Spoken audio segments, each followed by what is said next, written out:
أعوذ بالله من الشيطان الرجيم. بسم الله الرحمن الرحيم. الحمد لله رب العالمين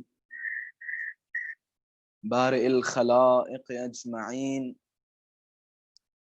ثم الصلاة والسلام على أشرف الأنبياء والمرسلين سيدنا ومولانا أبي القاسم مصطفى محمد صلى الله عليه وآله وسلم، وعلى أهل بيته الطيبين الطاهرين المعصومين المظلومين، واللعنة الدائمة على أعدائهم أجمعين.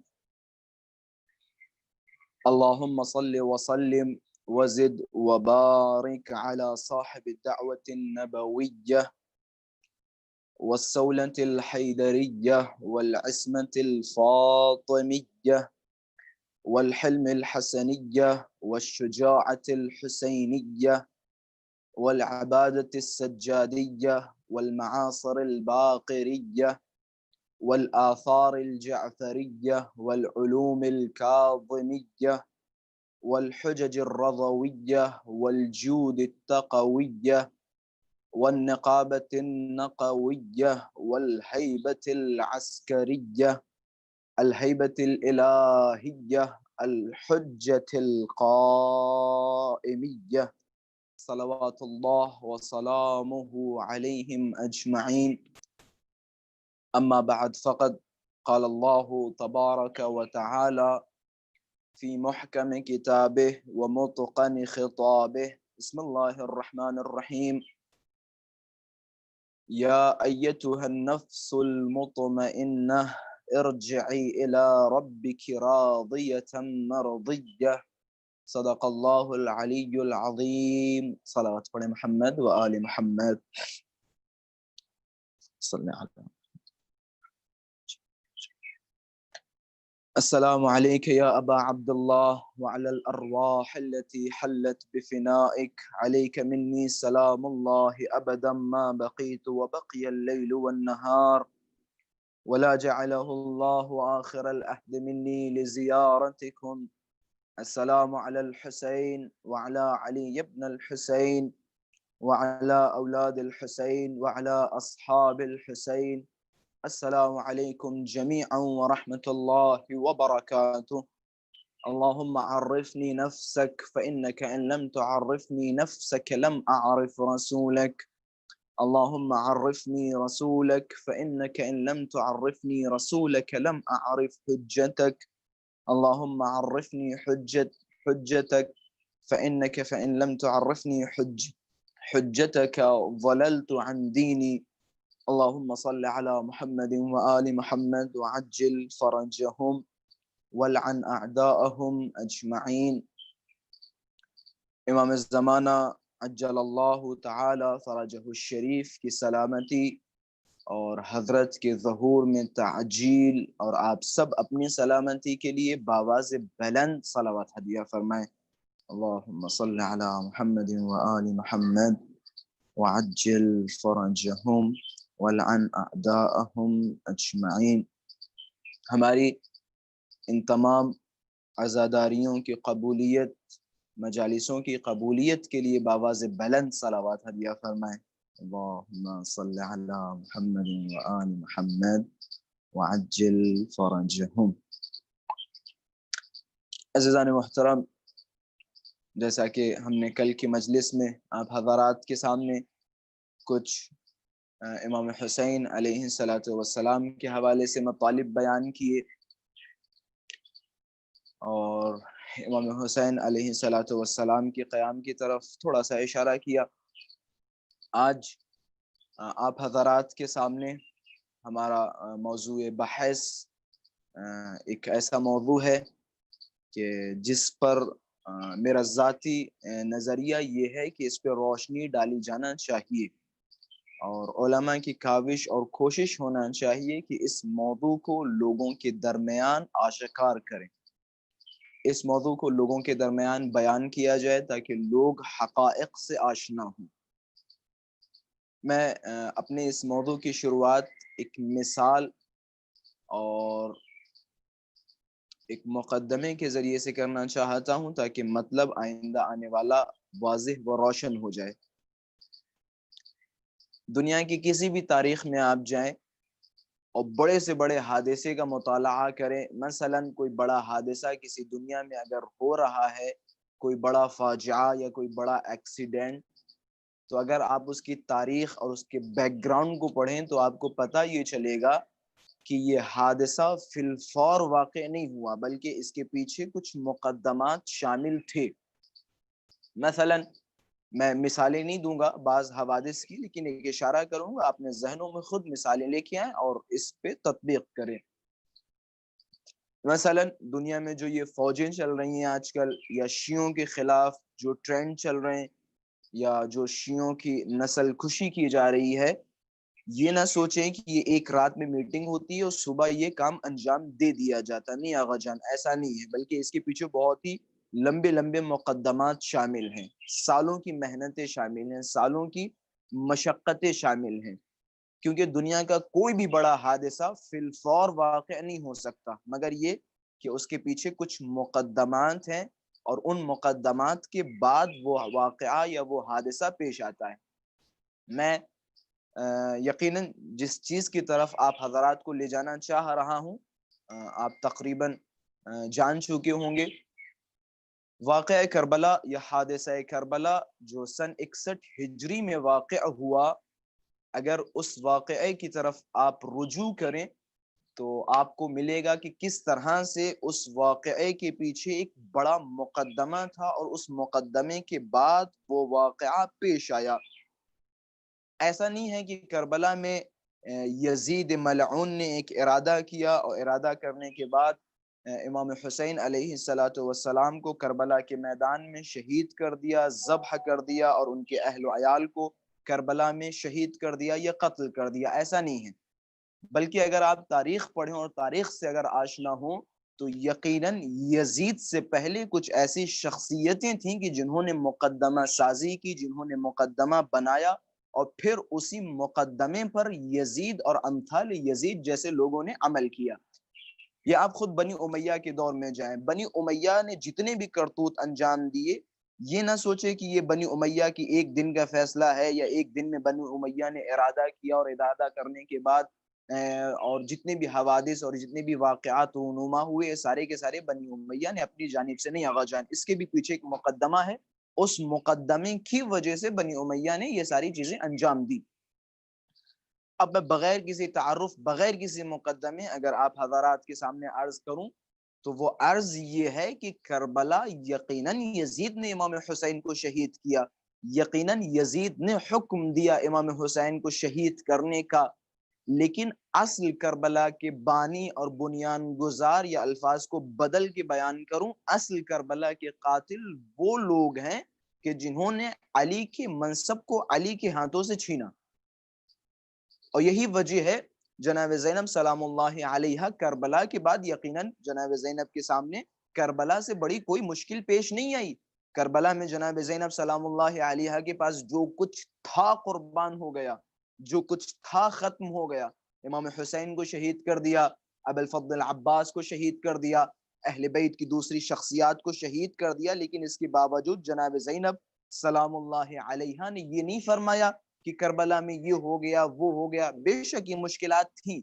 جناب زینب سلام اللہ علیہا کے خطبات میں ملتا ہے کہ جناب زینب سلام اللہ علیہا نے فرمایا قربان جاؤں اس باپ پر، اس والد پر کہ جس کے لشکر کو دوشنبے والے دن لوٹ لیا گیا، غارت کر لیا گیا۔ اور ہم اور آپ بخوبی جانتے ہیں، مؤرخین کا اتفاق ہے، علماء کا اتفاق ہے کہ دوشنبہ وہ دن ہے کہ جس دن سقیفہ رچائی گئی، سقیفہ سجائی گئی، اور سقیفہ میں کچھ میٹنگیں کی گئی اور ان میٹنگوں کے ذریعے سے کسی کو خلیفہ بنایا گیا اور علی کے منصب کو چھینا گیا، غدیر کو بھلایا گیا۔ اب اگر میں الفاظ بدل کے یہ کہوں کہ کربلا اگر کسی شے کا نتیجہ ہے تو وہ ہے غدیر خم۔ غدیر کو جب لوگوں نے بھلا دیا تو کربلا جیسا نتیجہ ہمارے سامنے آیا۔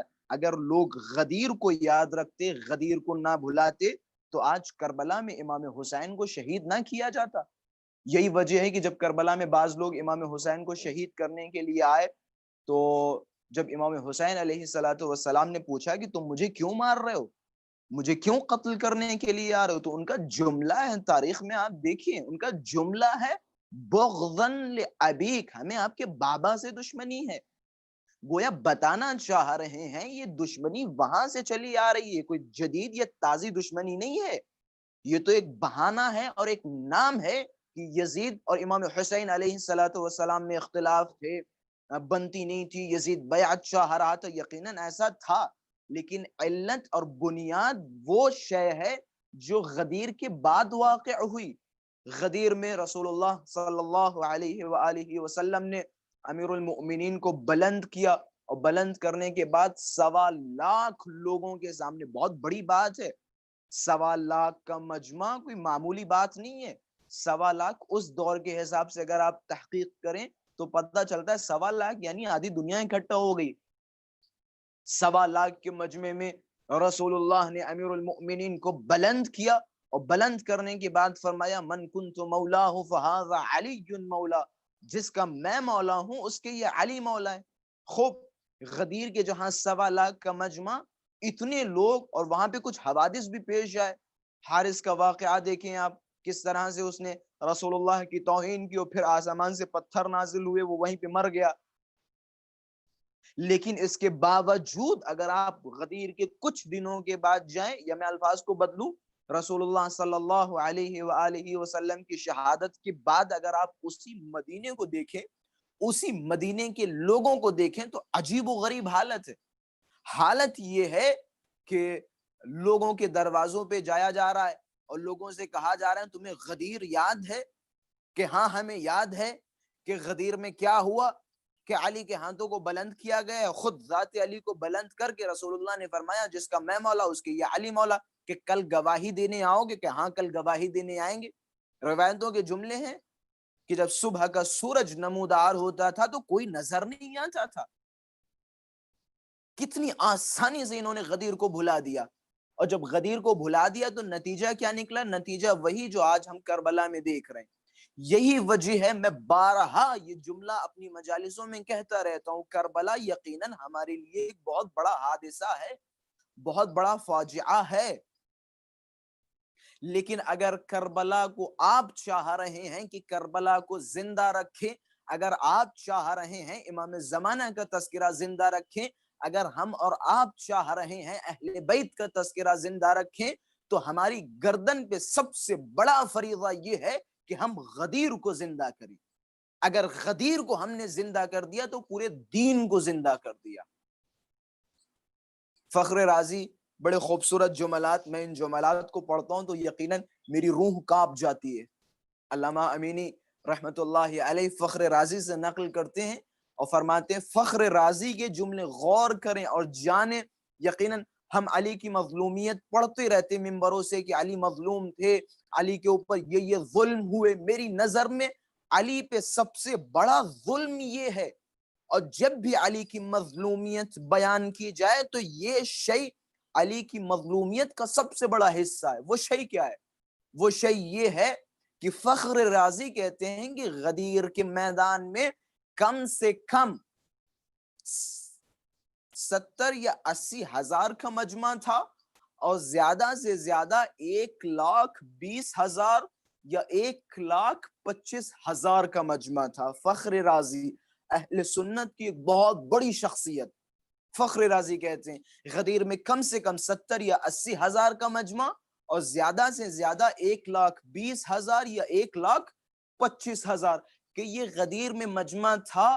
ان لوگوں کے سامنے علی کو بلند کیا گیا، اور خدا نے، رسول اللہ صلی اللہ علیہ وآلہ وسلم نے فرمایا من کنت مولاہ فہذا علی مولا، جس کا میں مولا اس کے یہ علی مولا۔ فخر رازی کہتے ہیں علی کی مظلومیت کی انتہا یہ ہے کہ غدیر جہاں کم سے کم 80 ہزار کا مجمع، زیادہ سے زیادہ 1.25 لاکھ کا مجمع، لیکن ہائر مظلومیت علی۔ آج جب ہم حدیث کی کتاب کو، حدیث کی بکس کو اٹھاتے ہیں اور کھولتے ہیں تو ہمیں غدیر کے 100 سے زیادہ راوی نہیں ملتے۔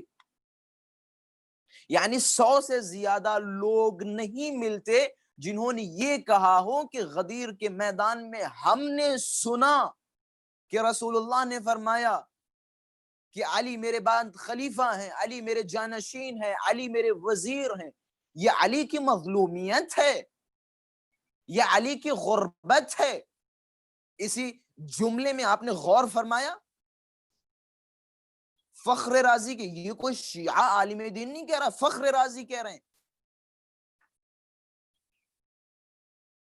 کم سے کم 80,000، زیادہ سے زیادہ 1.25 کا مجمع۔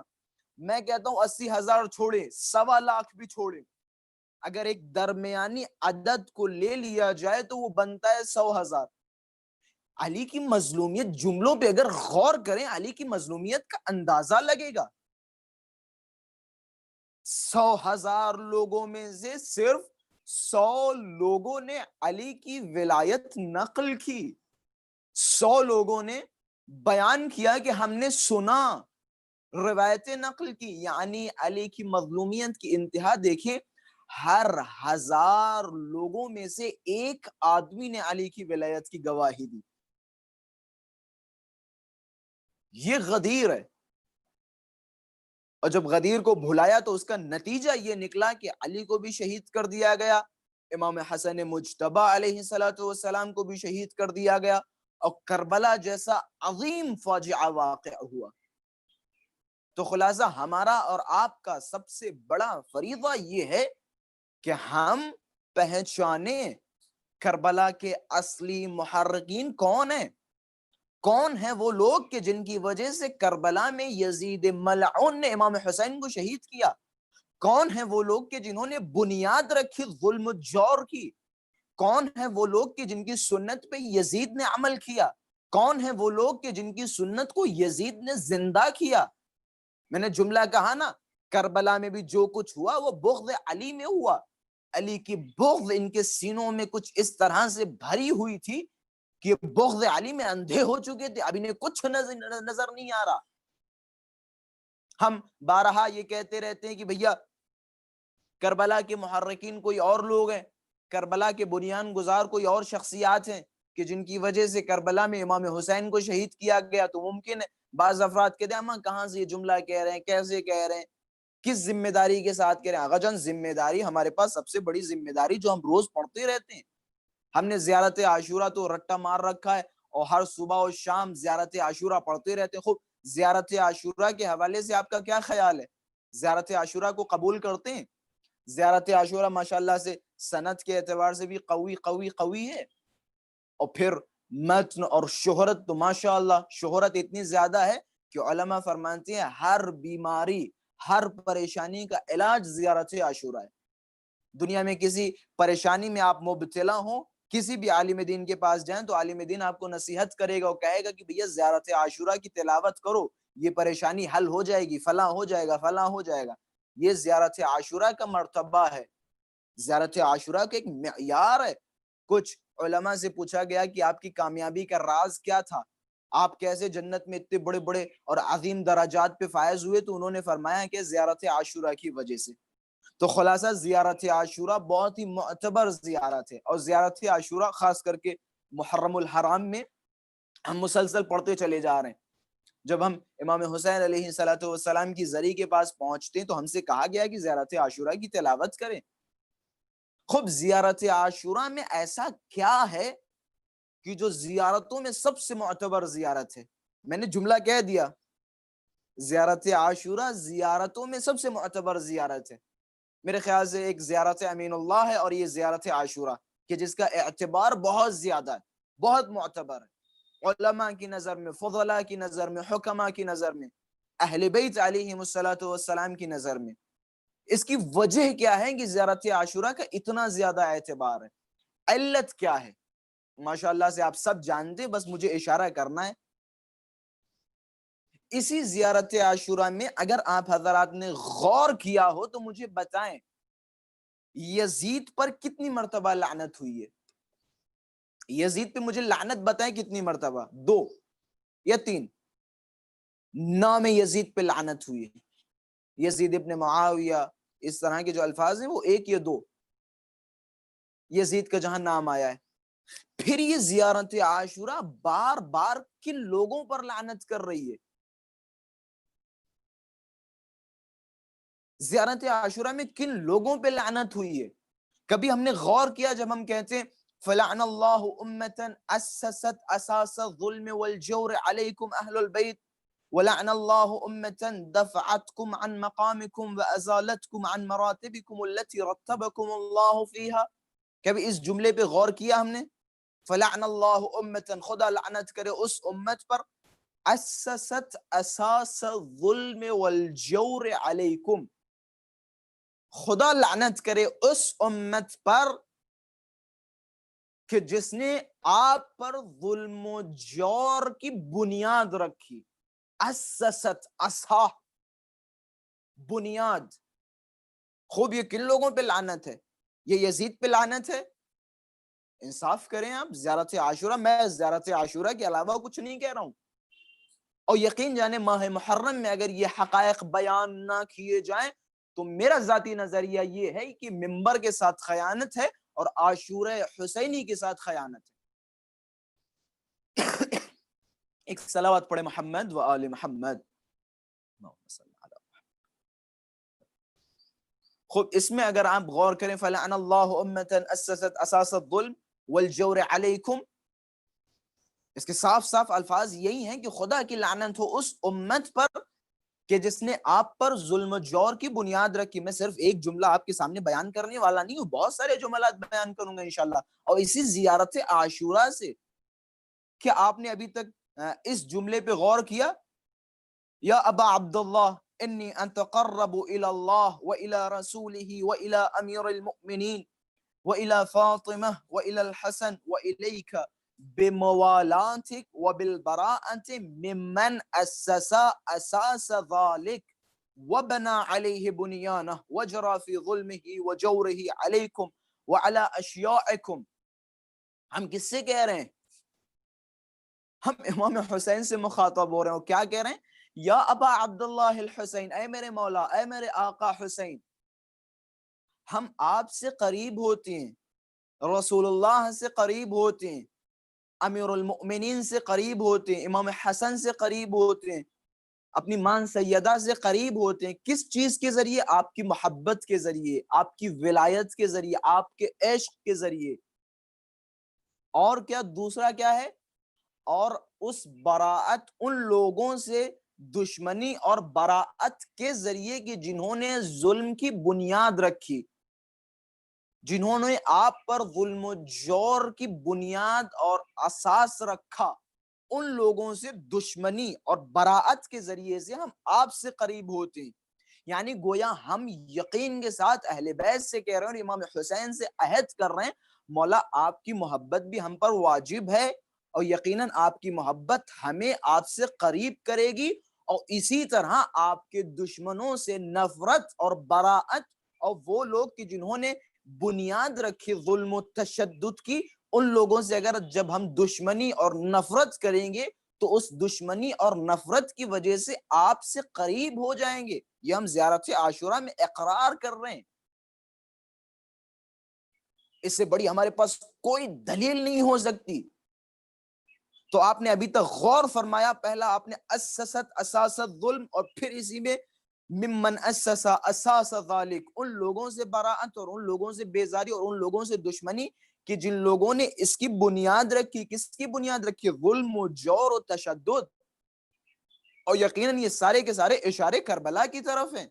زیارت عاشورہ کربلا کے حوالے سے، کربلا کی مصیبتوں کے حوالے سے. گویا ہم بار بار کہہ رہے ہیں مولا ہم ان لوگوں سے بیزار ہیں، ان لوگوں کو جانتے ہیں، ان لوگوں سے دشمنی ہے. مع الاسف الشدید یہ نکتہ آپ حضرات کے سامنے بیان کرتا چلوں، ایک وقت یہ ہے کہ ہم ان سے دشمنی رکھیں، براعت رکھیں، بیزاری رکھیں. خوب یہ تو دوسری منزل ہے. پہلی منزل یہ ہے کہ ہم انہیں جانیں تو صحیح. اتفاقاً ہم نے ایسا ماحول ڈراؤنا سا بنا رکھا ہے کہ ہم جاننے کی کوشش نہیں کرتے. خود جاننے میں کیا حرج ہے؟ ہم پر واجب و لازم ہے، فریضہ ہے کہ ہم جانیں. روایت ہے من لم يعرف سوء ما اوتي الينا من ظلمنا وذهاب حقنا فهو شريك فيما ولينا به. جو نہ جانے، اہل بیت فرما رہے ہیں، جو نہ جانے ہم پر ہوئے مظالم کے بارے میں، یعنی جو ہم پر ظلم و ستم ڈھائے گئے، ہمیں قتل کیا گیا، ہمیں مارا گیا، ہمیں غارت کیا گیا، ان چیزوں کے بارے میں اگر کوئی انسان نہ جانے یا نہ جاننے کی کوشش کرے تو اس کا شمار انہی لوگوں کے ساتھ ہے کہ جنہوں نے ہم پر ظلم و جور ڈھائے، ستم ڈھائے۔ اب آپ فیصلہ کریں، آپ کن میں شامل ہونا چاہ رہے ہیں؟ ان میں شامل ہونا چاہ رہے ہیں کہ جنہوں نے اہل بیت کو شہید کیا، یا اہل بیت کے چاہنے والوں میں شامل ہونا چاہ رہے ہیں؟ اگر اہل بیت کے چاہنے والوں میں شامل ہونا چاہ رہے ہیں تو ہمارا اور آپ کا فریضہ ہے کہ ہم محبت علی کا بھی دامن تھامیں اور علی کے دشمنوں سے نفرت کا بھی دامن تھامیں۔ ہمارے یہاں فی الحال بعض موقعوں پہ تھوڑا سا ہم نے اپنا دامن ہلکا کر رکھا ہے، وہ ہم محبت والے لوگ ہیں، ہم صرف عشق کرنے والے لوگ ہیں، ہم صرف پیار کرنے والے لوگ ہیں، ہم عشق بانٹنے والے لوگ ہیں، نفرتیں ہمارے دلوں میں نہیں آتی، بغض ہمارے دل میں نہیں آتی۔ خود دنیا آپ پر تھو تھو کرے گی۔ ظالم و جابر سے دشمنی اہل بیت کی سیرت ہے، دنیا کا رواج ہے، دنیا کی سیرت ہے۔ اگر کوئی انسان انسانیت کا دشمن ہو اور آپ اس سے اظہار محبت کریں تو دنیا آپ پہ تھوکے گی۔ اگر آپ کوئی انسان انسانیت کو دشمن ہو اور آپ اس سے محبت کرنے لگے کہ بھیا دیکھو ہمارے دل میں تو نفرت آتی نہیں ہے، ہم بیزاری والے لوگ ہی نہیں، ہم تو صرف محبت والے لوگ ہیں، تو دنیا آپ پہ تھوکے گی۔ کیسا مادہ ہے! آپ ظالم سے نفرت نہیں رکھ رہے ہیں، ظالم سے بیزاری نہیں رکھ رہے ہیں، ظالم سے دشمنی نہیں رکھ رہے ہیں۔ اب ذرا سوچیں، وہ لوگ کہ جنہوں نے علی کو شہید کیا ہو، وہ لوگ کہ جنہوں نے فاطمہ کے گھر کو جلایا ہو، وہ لوگ کہ جنہوں نے امام حسن کو شہید کیا ہو، وہ لوگ کہ جنہوں نے کربلا میں بچوں کو نہیں چھوڑا، وہ لوگ کہ جنہوں نے کربلا میں جوانوں کو نہیں چھوڑا، وہ لوگ کہ جنہوں نے کربلا میں عورتوں کو نہیں چھوڑا، کیسے ممکن ہے کہ ان لوگوں سے ہم دوستی کر لیں یا ان لوگوں کی محبت ہمارے دلوں میں آ جائے یا ان لوگوں کے بارے میں ہم نہ جانیں؟ ممکن نہیں ہے۔ ہمارا فریضہ ہے، ہماری گردنوں پہ واجب و لازم و ضروری ہے کہ ہم ان کے بارے میں جانیں۔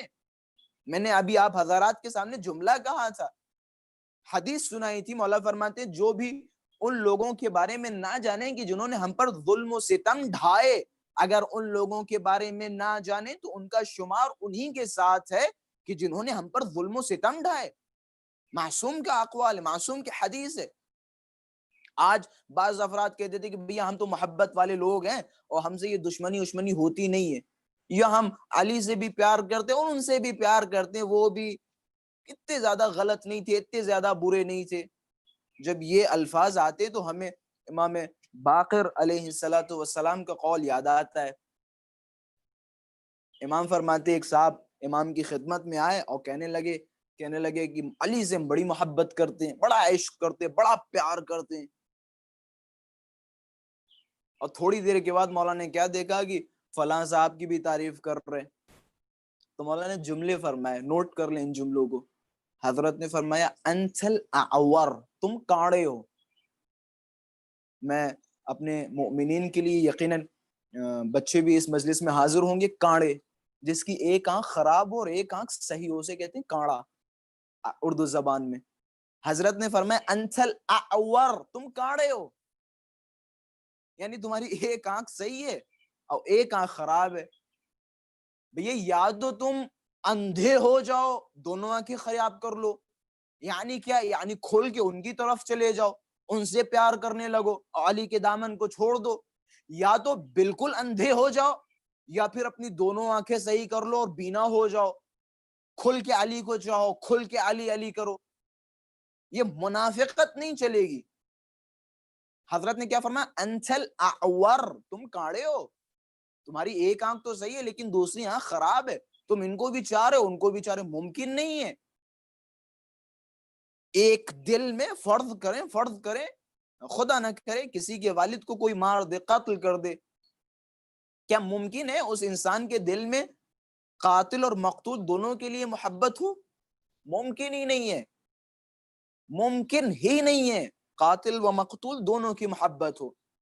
تو خلاصہ کربلا کے حقیقی بنیان گزار کو پہچانے ان لوگوں کو جن لوگوں کی وجہ سے کربلا واقع ہوئی، جانے ان لوگوں کو جن لوگوں نے کربلا میں ظلم و جور اور ستم ڈھائے، ان لوگوں کے بارے میں جانے۔ میں زیارت عاشورہ کے حوالے سے ہی بیان کرتا چلوں، یقیناً آپ نے زیارت عاشورہ میں یہ جملے بھی تلاوت کیے ہوں گے۔ ہم جملے کہتے ہیں اللہم لعن اول ظالم ظلم حق محمد و آل محمد وآخر تابعا له على ذلك، یہ جملے ہم زیارت عاشورہ میں پڑھتے ہیں۔ خدا لعنت کرے، اللہم لعن اول ظالم ظلم حق محمد و آل محمد۔ خوب یہ پہلا ظالم کون ہے؟ خدا لعنت کرے پہلے ظالم پر جس نے محمد اور آل محمد کے حق کو چھینا۔ میں کوئی نئی باتیں نہیں کر رہا ہوں، یقین جانے نئی باتیں نہیں کر رہا ہوں۔ زیارت عاشورہ کے جس کی روز ہم تلاوت کرتے ہیں، میں زیارت عاشورہ کے علاوہ آپ کے سامنے کچھ نہیں بیان کر رہا ہوں۔ زیارت عاشورہ کے جملے، پہلا ظالم کون ہے؟ کبھی غور کیا، کبھی سوچا؟ یہ زیارت وہ زیارت ہے جسے روز ہم پڑھتے رہتے ہیں۔ پہلا ظالم کون ہے؟ دنیا والا پہلا ظالم نہیں، جناب آدم کی نہیں آقا جان، جس نے آل محمد پہ ظلم کی شروعات کی۔ یعنی رسول اللہ کے زمانے میں جاؤ تلاش کریں پہلا ظالم کون ہے، سیدھی سیدھی بات ہے، صاف صاف آپ کے لیے بھی واضح، الحمدللہ میرے لیے بھی واضح۔ اسی طرح سے زیارت عاشورہ میں اور آگے جائیں آپ، اللہم خص انت اول ظالم باللعن منی وابدأ به اولا ثم الثانیہ والثالث والرابع۔ خیر یہ جملات تو ماشاءاللہ سے آپ حضرات کے لیے واضح ہوں گے، روشن ہوں گے۔ یہ اول، دوم، سوم، چہارم، پنجم، یہ کون لوگ ہیں؟ ابھی حال میں سوشل میڈیا پہ کلپس دیکھ رہا تھا، آج کل ایک ہنگامہ بنا رکھا ہے یزید کے حوالے سے۔ خدا کی لعنت ہو یزید اور یزید کے باپ پہ، خدا کی لعنت ہو۔ بڑا خوبصورت جملہ مجھے شیخ مفید کا یاد آ گیا۔ شیخ مفید نے فرمایا کہ جس دن ہم نے معاویہ کو کھلم کھلا لعنت کرنا بند کر دیا تو انہیں موقع مل جائے گا اور یہ یزید پہ لعنت کرنا بند کروانے کی کوشش کریں گے، اور آج ایسا ہی ہو رہا ہے۔ ہم نے معاویہ کو چھوڑ دیا، آج ہم اس سچویشن میں آ چکے ہیں کہ ممبروں سے بیان کیا جا رہا ہے کہ یزید رحمت اللہ علیہ تھا، یزید رضی اللہ عنہ، خدا کی لعنت ہو اس پر۔ ممبروں سے بیان ہو رہا ہے، باقاعدہ بیان ہو رہا ہے، احتجاج کیے جا رہے ہیں، اپیلیں کی جا رہی ہیں۔ ابھی میں حال میں بیان سن رہا تھا، ایک صاحب کہنے لگے اگر تم چاہتے ہو، اور یقیناً انہوں نے بہت ہی سچی بات کہی ہے، بالکل سچ کہا ہے، کہ اگر تم چاہتے ہو کہ تمہارے امیر معاویہ لعنت اللہ علیہ پہ لعنت نہ کی جائے تو سب سے پہلے یزید کے دروازے کو بند کرو، کیونکہ اگر یزید پہ کھلم کھلا لعنت کرنا جائز ہو گیا تو معاویہ پہ بھی لعنت ہوگی۔ کیوں؟ کیونکہ معاویہ نے یزید کو اپنا جانشین بنایا، جبکہ جانتا تھا یہ بندرباز ہے۔ امام حسن علیہ السلام کے جو صلح نامے میں کچھ شرائط رکھی گئی، ان شرطوں میں سے ایک شرط یہ تھی، امام نے فرمایا تھا کہ تم اپنے بعد کسی کو خلیفہ نہ بنانا۔ تو یہ جعلی مولوی کہتا ہے کہ اگر تم چاہتے ہو کہ معاویہ پہ لعنت نہ کی جائے تو یزید پہ لعنت کرنا بند کرواؤ، اور بالکل صحیح کہہ رہا ہے۔ جب تک یزید پہ لعنت ہے، سمجھو یزید کے باپ پہ بھی لعنت ہے، اور اس سلسلے پہ بھی لعنت ہے کہ جس سلسلے کی یہ کڑی ہے۔ یقیناً سوال اٹھے گا، بھائی یزید پہ لعنت، یزید کو کس نے جانشین بنایا، کس نے خلیفہ بنایا؟ فلاں صاحب نے۔ فلاں صاحب پہ لعنت، فلاں صاحب کو کس نے خلیفہ بنایا؟ فلاں صاحب۔ فلاں صاحب پہ لعنت۔ یہ لعنت کا سلسلہ رکے گا نہیں۔ یہی وجہ ہے کہ یہ لوگ اب کوشش کر رہے ہیں کہ یزید پہ کیسے نہ کیسے لعنت کرنا بند ہو جائے۔ یہ یزید کی محبت ان کے دلوں میں نہیں، یزید کو بچانا نہیں چاہ رہے بلکہ کسی اور کو بچانا چاہ رہے ہیں، اور انہیں پتا ہے کہ اگر یزید پہ لعنت ہوگی تو اس سلسلے پہ بھی لعنت ہوگی۔ بڑے خوبصورت الفاظ ہیں جو میں نے ابھی آپ حضرات کے سامنے بیان کیے کہ اگر کربلا کے اصل بانی دیکھنا ہو تو ان لوگوں کی طرف دیکھو جن لوگوں کی وجہ سے کربلا واقع ہوئی۔ مثلا یزید نے جو اپنے تخت پہ بیٹھنے کے بعد جس شعر کی تلاوت کی، یزید نے کیا کہا؟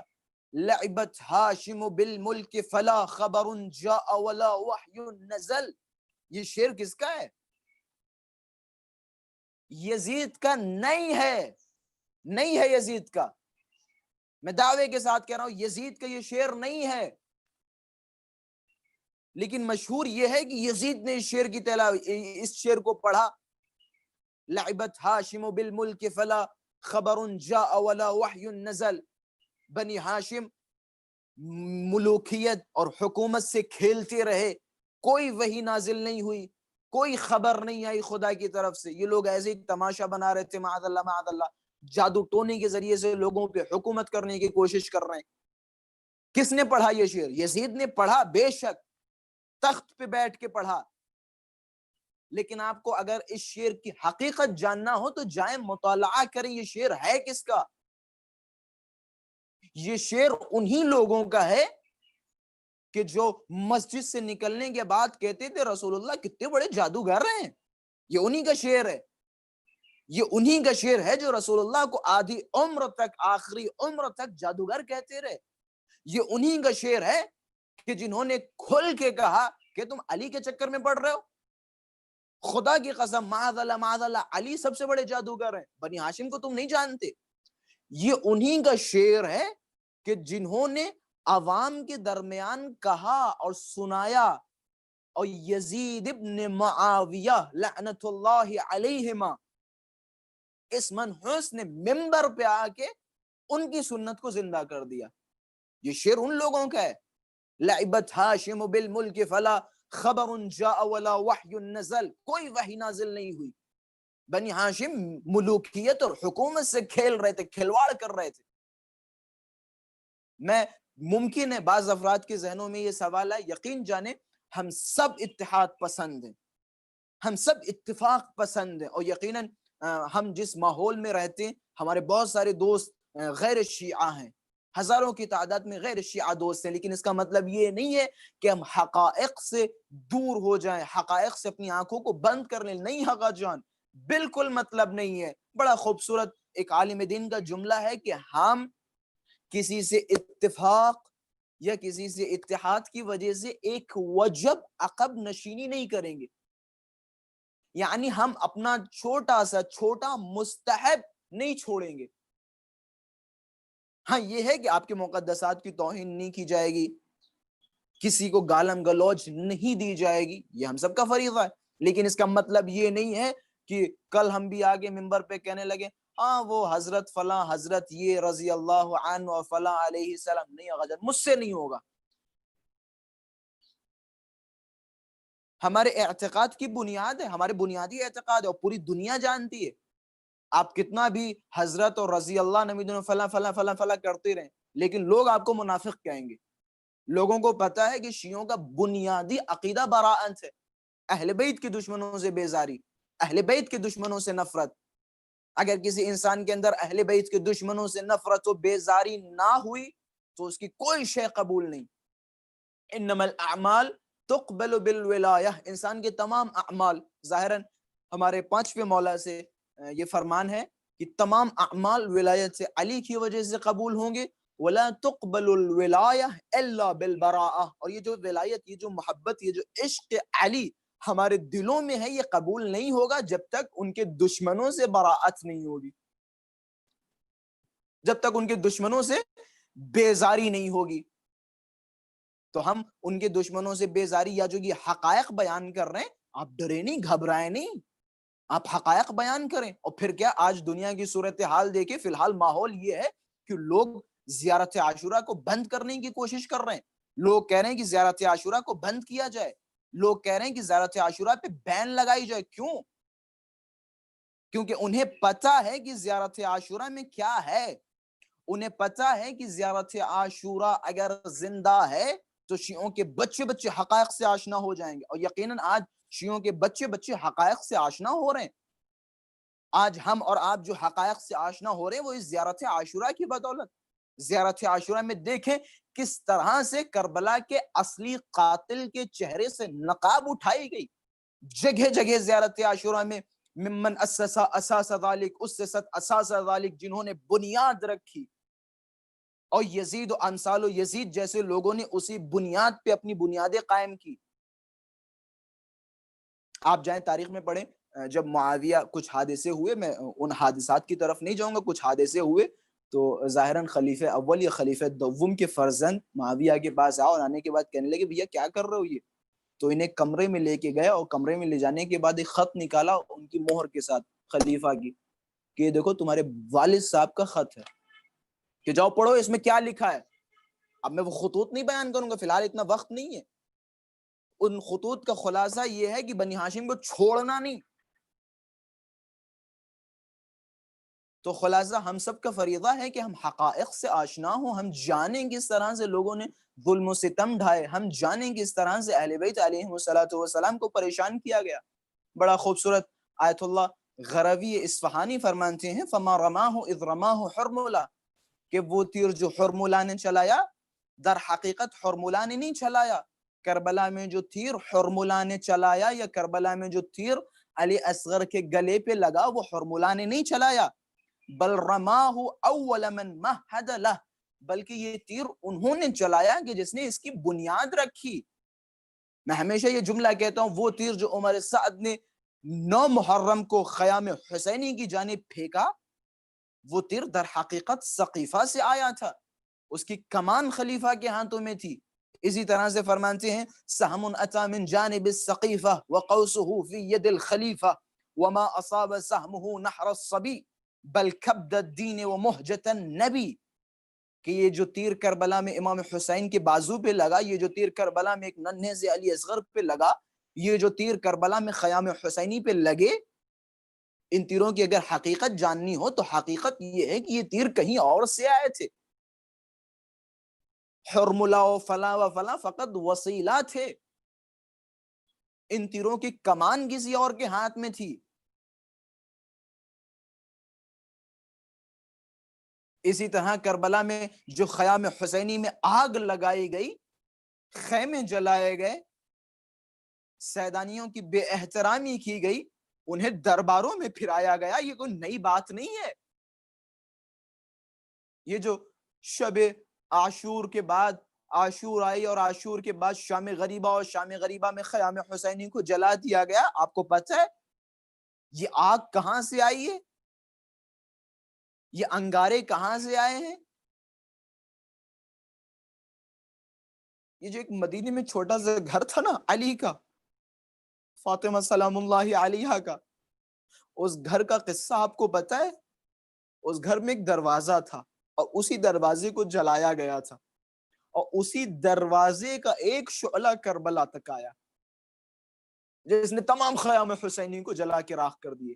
یہ جو کربلا میں امام حسین ایک ننھے سے بچے کو ہاتھوں پہ بلند کر کے پانی مانگ رہے ہیں، اور اس کے بدلے سے شعبہ تیر دیا جا رہا ہے، کوئی نئی بات نہیں ہے. اس سے بھی بڑا جرم ہو چکا ہے مدینے میں. اس سے بڑا جرم یہ ہوا کہ مدینے میں شکم مادر میں ایک بچے کو مارا جا چکا ہے. یہ کوئی نئی بات نہیں ہے. اچھا، یہ جو آپ دیکھتے ہیں کربلا کے بعد کچھ سیدانیوں کے گلے میں رسی ڈالی گئی، ہاتھ باندھے گئے، ہاتھوں میں رسن ڈالی گئی، ہتھکڑیاں لگائی گئی، پیروں میں بیڑیاں لگائی گئی، آپ کو پتہ ہے یہ رسی کہاں سے آئی؟ یہ وہی رسی ہے جس رسی سے علی کے گلے کو باندھا گیا تھا، وَيَجُرُّ إِلَيْهِ، اور اپنی طرف کھینچا گیا تھا. وقت نہیں ہے، مطالب بہت زیادہ ہے، میں کہاں تک بیان کروں، لیکن خلاصہ کلام یہ ہے کہ کربلا میں لگی آگ اصل بنیاد گزار کچھ اور لوگ ہیں. کربلا میں چلایا گیا تیر اصل کہیں اور سے آیا تھا. یا اسی طرح سے بہت ساری چیزیں اور بہت سارے ظلم جو کربلا میں واقع ہوئے، ان کے بنیاد گزار، ان کے بانی کچھ اور لوگ ہیں. ہمان ہائی از حیدر بریدن حسین ابن علی را سر بریدن، کہ وہ لوگ جو حیدر سے جدا ہوئے تھے، وہ لوگ جنہوں نے علی سے کنارہ کشی اختیار کی تھی، انہی لوگوں نے حسین ابن علی کو کربلا میں ذبح کر دیا. انہی لوگوں نے کربلا میں حسین ابن علی کو شہید کر دیا. تو خلاصہ کلام ہم سب کا فریضہ یہ ہے کہ ہم کربلا کے اصل بانی اور اصل محرکین کو پہچانے، کن لوگوں کی وجہ سے امام حسین علیہ السلام کو روز عاشورہ کربلا کی جلتی ہوئی خاک پہ شہید کیا گیا۔ بس میں اپنے موضوع کو تمام کر رہا ہوں، اور تمام کرنے سے پہلے ایک روایت روز عاشورہ کی بیان کروں گا امام حسین کے حوالے سے، جو کہ بحار الانوار میں بھی اگر میرے پاس مصدر لکھا ہو تو میں اس روایت کا مصدر بتاتا چلوں، اگرچہ مجلسوں میں مصدر بیان کرنا تھوڑا سا سخت ہوتا ہے، وقت بھی زیادہ لگتا ہے اور تھوڑی سی روش کے بھی خلاف ہے۔ خلاصہ یہ حدیث جو میں آپ حضرات کے سامنے بیان کرنے جا رہا ہوں، یہ حدیث عوالم العلوم جلد نمبر 17 صفحہ نمبر 266، اور اسی طرح سے مقتل خارزمی میں بھی یہ جلد نمبر 2 صفحہ نمبر 34، اور بحار الانوار جلد نمبر 45 صفحہ نمبر 53، لہوف اور اسی طرح سے نفس المحموم اور اسی طرح اہل سنت کی بھی دیگر کتب میں یہ روایت موجود ہے۔ اس روایت کا خلاصہ آپ حضرات کے سامنے، بس مصائب کے لیے بھی آپ حضرات کو آمادہ کرتا چلوں اور یہ روایت آپ کی نظر کرتا چلوں، اور جانیں حقیقت کیا ہے، جانیں تاریخی شواہد کیا ہیں، تاریخی پہلو کیا ہیں۔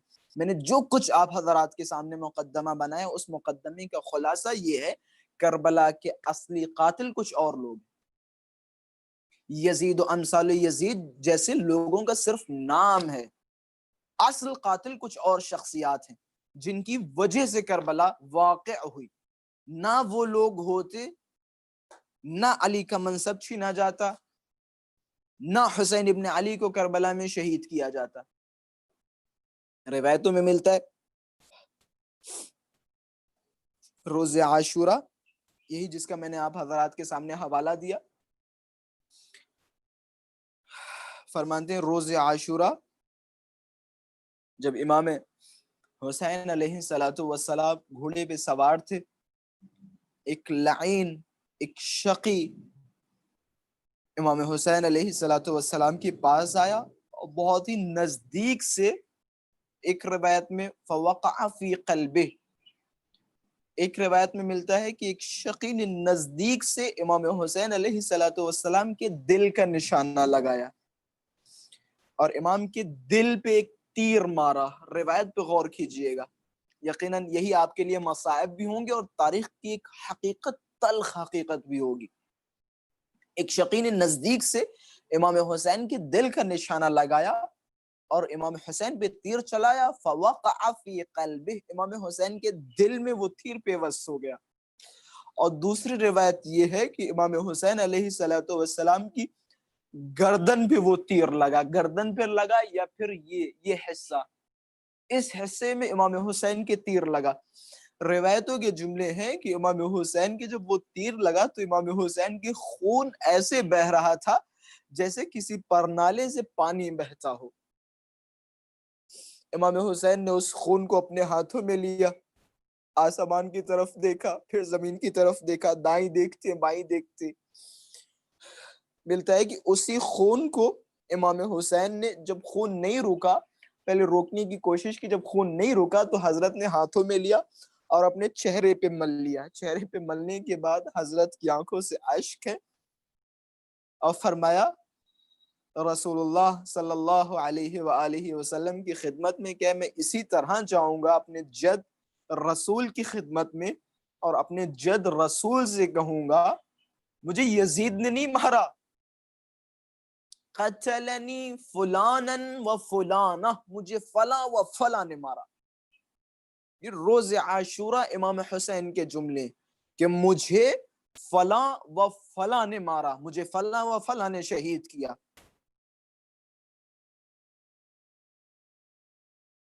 اور یہ خون امام حسین نے پہلی مرتبہ اپنی ہاتھوں میں نہیں لیا، روز عاشورہ ایک مرتبہ خون امام حسین نے اپنے ہاتھوں میں اور بھی لیا تھا۔ جب جناب علی اصغر کو لے کے گئے، جناب علی اصغر کی گردن پہ تیر لگا تو امام حسین نے جناب علی اصغر کے خون کو اپنے ہاتھوں پہ لیا۔ علماء خطبہ بیان کرتے ہیں زمین کی طرف پھینکنا چاہا، زمین نے انکار کر دیا، آسمانوں کی طرف پھینکنا چاہا، آسمانوں سے آواز آئی حسین اگر علی اصغر کے قطرات آسمان تک آ گئے تو ہرگز یہ آسمان برسے گا نہیں۔ امام حسین نے اس خون کو اپنے چہرے پہ مل لیا۔ ہاں زیادہ رو امام حسین کی مظلومیت، یقیناً روز عاشورہ امام حسین کی مظلومیت تھی، اور میں نے کل ایک نقطے کی طرف اشارہ کیا تھا، اسی نقطے کو مکمل کرتا چلوں۔ روز عاشورہ امام حسین کے لیے سخت لمحات تھے، یقیناً زندگی کے سب سے سخت لمحات تھے، بلکہ تاریخ انسانیت کے سب سے سخت لمحات امام حسین کے لیے تھے۔ لیکن یقین جانے امام حسین کے لیے شہادت یا قربانی پیش کرنا سخت نہیں تھا۔ جب شمر امام حسین علیہ السلام کے سینے پہ سوار ہوا، یا جب شمر نے امام حسین کی گردن کو ذبح کیا، تو یہ لمحہ حسین کے لیے سخت نہیں تھا۔ امام حسین کے لیے سب سے سخت لمحات تب تھے جب امام حسین علیہ السلام کا سر نو کے نیزہ پہ بلند ہے، شام کی تنگ گلیاں ہیں، کوفے کی تنگ گلیاں ہیں، شام میں جب یہ لٹا ہوا قافلہ وارد ہو رہا ہے تو کچھ لوگ اس قافلے کے آگے آگے چلاتے اور چیختے ہوئے جا رہے ہیں، اے لوگوں، اے یہودیوں، اے علی کے دشمنوں، اے دین کے دشمنوں، ذرا باہر نکلو، دیکھو ہم تمہارے لیے اسیر لے کے آئے ہیں۔ پتہ ہے حسین کے لیے سب سے سخت لمحات کیا ہیں؟ روایتوں میں ملتا ہے جب یہ قافلہ شام میں وارد ہوا، جب منادی نے ندا دی، اے لوگوں باہر نکلو، اے یہودیوں ذرا باہر نکلو، تماشا دیکھو، علی کی بیٹی زینب و کلثوم آ رہی ہیں۔ روایتوں میں ملتا ہے امام حسین علیہ السلام نے جب یہ جملات سنے، امام حسین علیہ السلام کا سر نو کے نیزہ سے زمین پہ گرا، پھر امام کے سر کو نو کے نیزہ پہ بلند کیا گیا۔ مقتل میں ملتا ہے امام حسین کا سر نو کے نیزہ سے ایک یا دو مرتبہ نہیں گرا، پتہ نہیں کتنی مرتبہ امام حسین نے مناظر دیکھے، کبھی زینب کی چادر کو دیکھا، امام حسین کا نو کے نیزہ سے سر زمین پہ آیا، کبھی ننھی سی بچی کے تماچے لگتے ہوئے دیکھے، امام حسین کا سر نو کے نیزہ سے زمین پہ آیا۔ ہاں عزادارو، یہ ایام جناب سکینہ سلام اللہ علیہا کے رخصتی کے ایام ہیں۔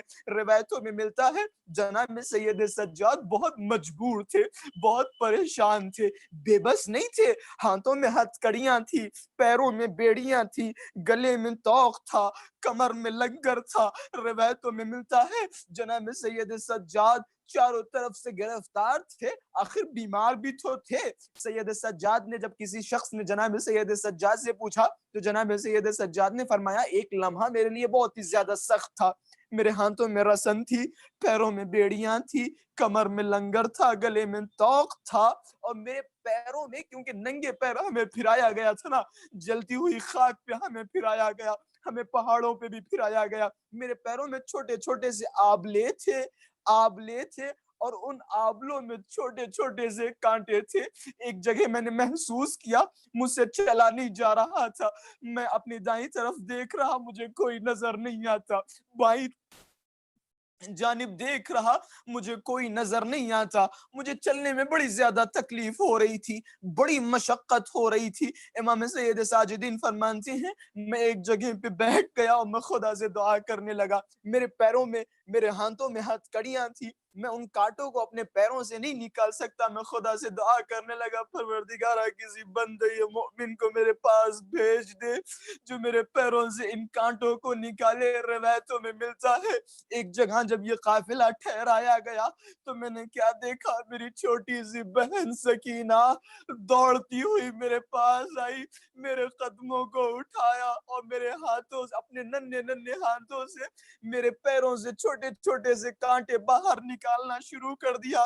یقیناً کانٹے مجھے اذیت دے رہے تھے، پیروں کے آبلے مجھے اذیت دے رہے تھے، لیکن جب میں نے دیکھا کہ یہ کانٹے کوئی اور نہیں میری چھوٹی بہن سکینہ میرے پیروں سے نکال رہی ہے تو خدا کی قسم میں کانٹوں کا درد بھول گیا، مجھے مزید اذیت ہونے لگی، تکلیف محسوس ہوئی۔ آخر کیسے تکلیف نہ ہو، کیسے اذیت نہ ہو، مجھے وہ منظر یاد آ گیا جب شام غریبہ لئین خیموں میں ٹوٹ پڑے، خیموں میں آگ لگا دی۔ اب جو چھوٹے چھوٹے سے بچے، کوئی ادھر بھاگ رہا ہے، کوئی ادھر بھاگ رہا ہے۔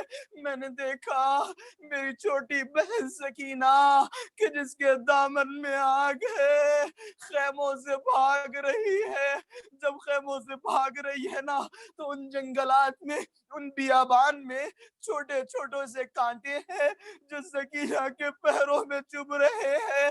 اب سکینہ زمین پہ گری، آواز دے رہی ہے، کوئی ہے جو میری مدد کرے، کوئی ہے جو میرے پیروں سے کانٹے نکالے۔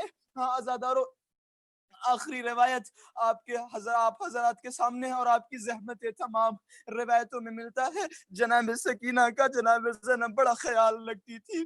جناب سکینہ کو اپنے بابا سے بڑی محبت تھی۔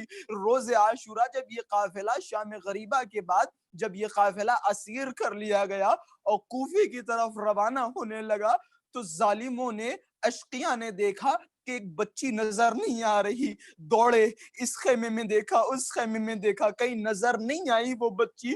جب یہ اشقیاء دوڑتے ہوئے گودال میں پہنچے تو کیا دیکھا، ایک ننھی سی بچی ہے جو ایک بریدہ بدن سے لپٹی ہے، چیخ مار مار کے رو رہی ہے، بابا بابا کر کے خطاب کر رہی ہے، بابا آپ کی یہ داڑھی کس نے خضاب کر دی، بابا آپ کا خون کس نے بہایا، بابا آپ کی گردن کس نے کاٹی، بابا کتنی تکلیف دی، بابا کون لوگ ہیں۔ روایتوں میں ملتا ہے ایک 3 یا 4 سال کی بچی کی کیا طاقت ہوگی، کیا توانائی ہوگی، کیا حوصلہ ہوگا۔ روایتوں میں ملتا ہے کہ ایک پورا طبقہ یعنی 5 یا 6 لوگ جناب سکینہ کے پاس آئے اور جناب سکینہ کے ہاتھ کو پکڑا اور بابا کے جنازے سے اٹھانے کی کوشش کی، لیکن اس بچی کو اٹھا نہ سکے۔ ہائے جناب سکینہ کی کیا محبت تھی، کیا الفت تھی۔ روایتوں میں ملتا ہے جب یہ لوگ اٹھا نہ سکے تو کچھ لوگوں نے ایک ہاتھ پکڑا اور دوسرے کچھ لوگوں نے دوسرا ہاتھ پکڑا اور جناب سکینہ کو کھینچنا شروع کیا، قافلے تک پہنچایا۔ یہ ایک مقام ہے۔ دوسرا مقام یہ ہے کہ جب جناب امام حسین کا سر پیش کیا گیا، جناب سکینہ نے اس سر کو لیا، ہاتھوں میں لینے کے بعد بابا کی طرف دیکھا، بابا سے کہا، بابا کتنے خوبصورت رخسار ہے، بابا کتنے خوبصورت لب ہے، بابا آپ کو کس نے خونی کیا، بابا آپ کو کس نے اذیت پہنچائی، بابا آپ کا چہرہ پہچانا کیوں نہیں جا رہا، بابا آپ کے چہرے پہ زخم بہت زیادہ ہے۔ جناب سکینہ بار بار امام حسین کے چہرے کو، امام حسین کے سر کو چوم رہی ہے اور اپنے کلیجے سے لگا رہی ہے، اپنے سینے سے لگا رہی ہے۔ فوج اشقیاء نے جب امام حسین کا سر طلب کیا، جناب سکینہ نے اپنے بابا کا سر نہ دیا۔ اب وہاں تمام لوگ جمع ہو گئے، جناب سکینہ سے امام حسین کا سر چھیننے لگے۔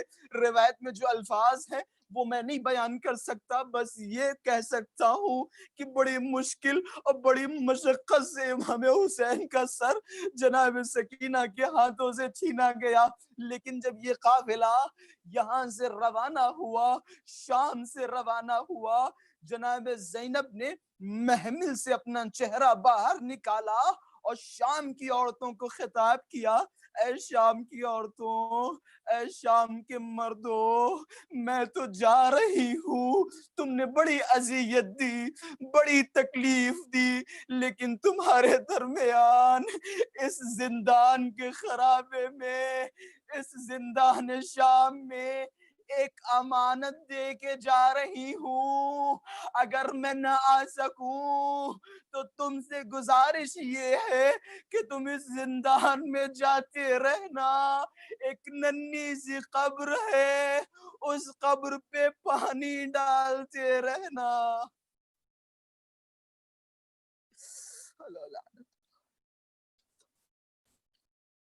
انا للہ و انا الیہ راجعون رضا بقضائه وتسلیما لامره۔